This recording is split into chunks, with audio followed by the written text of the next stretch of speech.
নতুন প্রশ্নে যাচ্ছি। আসসালামু আলাইকুম, পরিচয় দিয়ে প্রশ্ন করুন। আসসালামু আলাইকুম। ওয়ালাইকুম আসসালাম। জি, আমি মোহাম্মদ ফারুক হোসেন চট্টগ্রাম থেকে বলছিলাম। জি বলুন। জি, দুইটা প্রশ্ন ছিল আমার। তার মধ্যে প্রথমটা হলো আপনার, আমরা ইদানিং মসজিদের যে ডেকোরেশনটা, সেখানে আপনার ডিভাইডারটা গ্লাস দিয়ে, তো গ্লাস দিয়ে যেহেতু একটা কাতারে নামাজ পড়ে, তো সামনে দিয়ে গ্লাসের অপোজিট দিয়ে যদি আমি পাস করছি, তারপর জিনিসটা আসলে কি ঠিক হচ্ছে কিনা, যেহেতু খুবই কাছাকাছি গ্লাস থেকে ডিভাইডার। এটা একটা প্রশ্ন। আর একটা প্রশ্ন হচ্ছে গিয়া আপনার, আমরা তো চাকরি করছি, এখন চাকরি সুবাদে বিভিন্ন গভর্নমেন্ট অফিসে গিয়ে কোম্পানির কাজের জন্য হয়তো আমাদের কিছু উপরি দিতে হয়, যেটা না দিলেই নয়। কি দিতে হয়?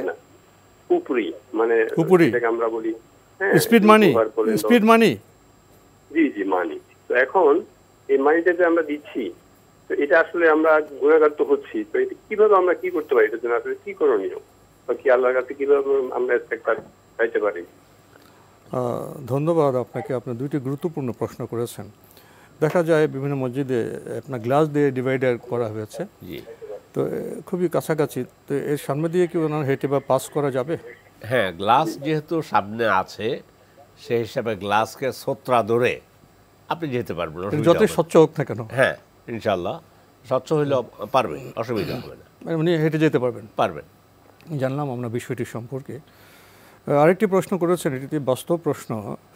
বিভিন্ন কোম্পানিতে বিভিন্ন অফিসে চাকরি করেন, তো কাজ ও ব্যাপদেশে অন্য অফিসে যেতে হয়। কাজ আদায় করতে গিয়ে কিছু উপরি বা যেটাকে প্রচলিত ভাষা বলা হয় স্পিড মানি দেওয়া হয়।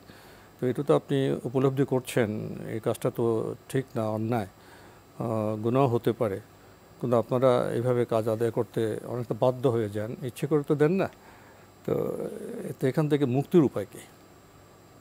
বাদ দিবেন এটা। স্পিড মানি মানে কোম্পানি তার মাল সাপ্লাইয়ের জন্য না, একটা অফিসের ফাইল আছে, কাজ আছে। জি, নর্মালি আপনি অ্যাপ্লাই করেছেন, কাজটা না হলে তো আপনার অফিসের কাজ হবে না। তো সেটা ফাইলটা পড়ে থাকে, তখন কিছু যদি উপরে দেন বা যেটাকে প্রচলিত ভাষা বলে স্পিড মানি, কিছু অর্থ দিলে ফাইলটা ছেড়ে দিলেন, এটা হলো তার অধিকার আদায়। উনি ইচ্ছা করে ঘুষ দিচ্ছে না বা সুবিধা নেওয়ার জন্য ঘুষ দিচ্ছে না, ওনার অধিকার যে উনি অফিসিয়াল ফাইলটা দিয়েছেন, ফাইলটা উনি পাবেন। ফাইল না পেলে ওনার কাজ বা বিজনেস হবে না, সেক্ষেত্রে আটকে রাখা হয়েছে। এখন ওই যে অধিকার আদায়ের জন্য যে স্পিড মাইন্ডে দেন, এটা কি গুনাহ হবে কিনা, বা গুনাহ হলে এখান থেকে মুক্তির উপায়?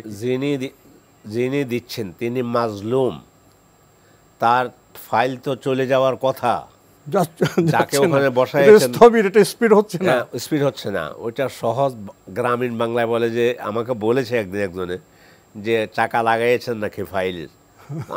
আমি বললাম চাকা লাগানো অর্থ কি? বললো যে এই করতে হয়। তো আলহামদুলিল্লাহ আমাকে করতে হয়নি। তাহলে যদি চাকা মানে অর্থাৎ তার ফাইল না যায় এবং অফিস যে বসেছে সে জালেম, তাকে বসানো হয়েছে ওর টাকায়, কৃষক শ্রমিক তাঁতি কামার কুমার জেলে আপনি আমি আমাদের টাকা ওই চেয়ারটাতে বসানো হয়েছে, ওই দায়িত্ব যাওয়ার জন্য।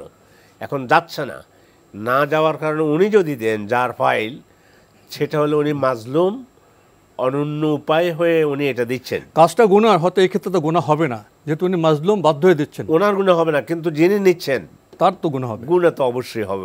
কেমন গুনাহ? আপনি জালেম এই ব্যক্তি, কেননা সে যে তাকে যে যার ফাইল আপনাকে তো বসাইছে যে ওর ফাইল যেন চলে, আপনাকে এই জন্যই বসাইছে, সেই জন্য গুনাহ হবে, জালেম হবে, যে টাকা ছাড়া ফাইল ছাড়তেছে না। কিন্তু যিনি দিচ্ছেন তিনি তখন অনন্য উপায় হয়ে, যেহেতু আমার ফাইল যাচ্ছে না, দিল কিছু। এটা কাজটা গুনাহ হলো, হয়তো ওনার ক্ষেত্রে গুনাহ এই জন্য হবেন না, উনি মাজলুম, ওনার অধিকার আদায়ের জন্য উনি দিতে বাধ্য হচ্ছেন। জি জি।